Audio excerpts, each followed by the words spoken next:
what are some tactics for building up supervisors? When you have employees that are dialed in, engaged, learning about how to provide quality care and how to do it safely, you naturally have a decrease in incidents, injuries, because you have employees that are focused on the right things. The way you're describing it, you could set it up for reducing lack of care lawsuits, abuse lawsuits, driving issues, lifting injuries, slip and falls, interactions with clients. And what I just listed out right there are all the things that I see over and over and over again working with service providers. Why is it that you think that making people understand that why is so important and helps them attach to the organization more? People don't like to necessarily just do stuff to do stuff, right? They want to know the rationale behind it, the why behind it. And when you're sharing things about why compliance has a direct effect on ensuring the highest quality of care, when you're telling your staff that when you are compliant, you, say for documentation purposes, when you have good documentation, you can then submit for reimbursement. And sometimes you'll get people who say, like, well, this is all about the money. Well, yes, it is about getting the money for the reimbursement, but it's also about getting the money for the reimbursement so that you can stay in business and continue providing the services that you do. So when you kind of give some of that backstory on why compliance activities are important, I really think people are able to wrap their minds around that more and get on board. I mean, I was fortunate to work for an organization that I think had a long-standing culture of compliance, right?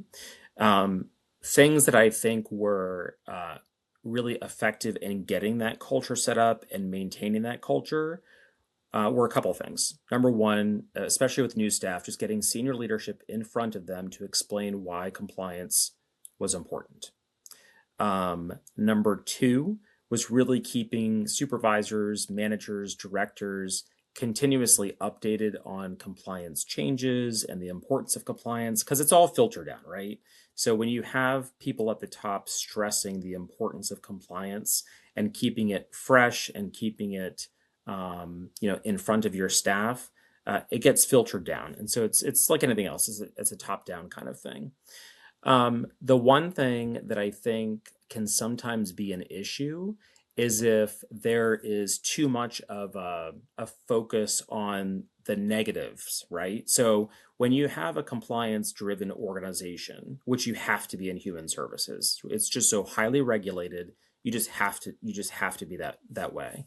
But when you maybe focus a little bit too much on the negative aspect of things, people can sometimes become a little bit kind of fearful, or maybe they don't want to report something, or they sort of take that negative focus, and then you end up having more compliance issues because people just not willing to report as much as they had been.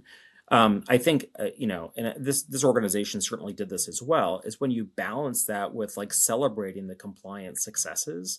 So you come out of a licensing audit, or you come out of a new residential home opening, and you can confidently and broadly say to your staff, like, we did an amazing job. Yes, we had maybe a couple of potential concerns or violations that we have to address that we're going to focus on, but let's take a moment and say, we did a great job. And this is why compliance is important, and we can see the successes of that. So it's kind of balancing that positive and constructive aspect of things. Even just kind of calling out good documentation in a small team meeting. And you don't even necessarily have to call out the person. I suppose you could if you've got a good dynamic in your team, but just pulling out a couple of service notes and saying, this is what a good service note looks like, and here's why it's a good service note. It's also an opportunity to really emphasize the goodness of this note, not just from a billing perspective, but also from the perspective of this person documented well what this client's progress was or was not. So that way, the next person coming in on shift can look at that service note, take that information, those observations, and apply it to their provision of service care. It really helps to create kind of that team dynamic where you realize, like, okay, it's not just a service note, it's actually serving a much bigger purpose in terms of a team coordinated effort to providing the quality care. So that's like one idea as far as, recognizing compliance. Another is just, broad emails to the organization to say, we successfully had a licensing audit at X location or an X division, and just celebrating the fact that there's a lot of work that goes into those efforts. And it's not just necessarily isolated to operations. There's an HR component, there's a facilities component, there's the IT staff. It's really celebrating the organization as a whole, in terms of getting to that good final outcome or result of that licensing. What you're talking about doing in terms of attracting talent, retaining talent, developing talent is the same thing that you can take that type of story and hand it off to an underwriter. And if you know how to document it, say, hey, look, we take safety very seriously around here. We have a culture built around it. Here are the things that we do to build it up. We call out people when there's successes. We have regular meetings. Those are things that you can actually tie back when you're negotiating with an underwriter about insurance rates for liability and auto and workers' compensation insurance. I'm always fascinated by the things and practices within an organization that you do that help you grow are the same things that help protect your downside risk as well. It's all the same beach ball. It's just different stripes on different sides. To your point, it is really eye-opening, but yet imperative to really be focused cross-functionally on, okay, so we had an incident. Let's look at what happened. What are some things that could have been done better to mitigate the risk that we're now experiencing? What additional training might need to be provided to other staff to, again, prevent similar occurrences? And really it's really helpful to have a deeply engaged workers' comp carrier that cares about diving into the data with you. We had a great carrier where I was. We had quarterly meetings. We looked at all of the data. We looked at, the big claims, the little claims, but even looking at the frequency of claims and time of day that things were happening, or certain locations that were kind of high utilizers, if you will. And what that does is when you look at the data, you can figure out where do we need to be focusing our time to really prevent, reoccurrences of the same kinds of things, or even new kinds of things. We've been talking about internal development and culture building, but I'm wondering, like, once you had that culture in place, how you can take that and then spin it as a sales tactic for attracting new talent, because that's the other side of the coin, right? We're trying, you can't be leaking people out the back end, but you also need to keep bringing people in on the front end. So how did you use some of that culture to sell yourself to new prospective employees? We went through probably multiple iterations of content for our job postings, trying to figure out how do we best position ourselves to potential candidates. And, one of the things was really just emphasizing what's in it for you if you come to work for us. Like, that had to be kind of our primary focus. The reality is, I think society has kind of gone that way of what's in it for me. So we kind of focused there. But part of that was really identifying and emphasizing, here's again what makes us different. So whether it was career pathing or the enhanced level of communication and interaction with senior management, the the opportunities that we had with simple things, like we had an on-demand wage program where you could get early access to your wages, which is not super common, or has not been super common in the industry.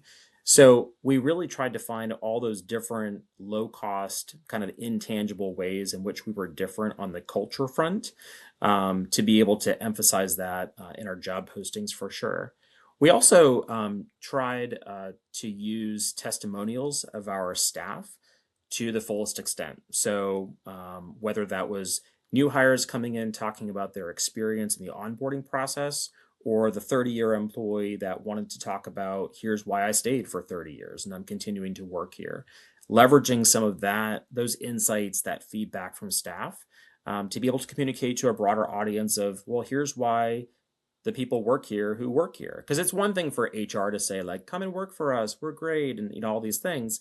It's another for the actual employees doing the actual work to say, here's why I choose to work for this particular human services provider. How important is it to have a quality onboarding program, and what type of impacts does that have? It's huge.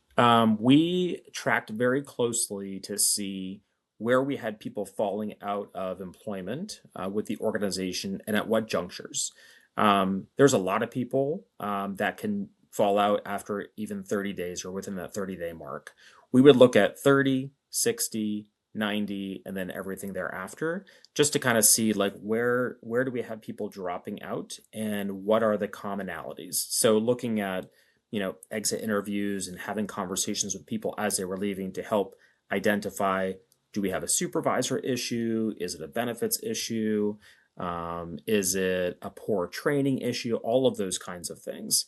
So really that early turnover is super critical. I think anybody listening to this recording in human services recognizes, especially because of the high level of regulation expectations from the state, it's very expensive to onboard somebody if they're only just going to leave in 2 weeks or 3 months or even 6 months, right?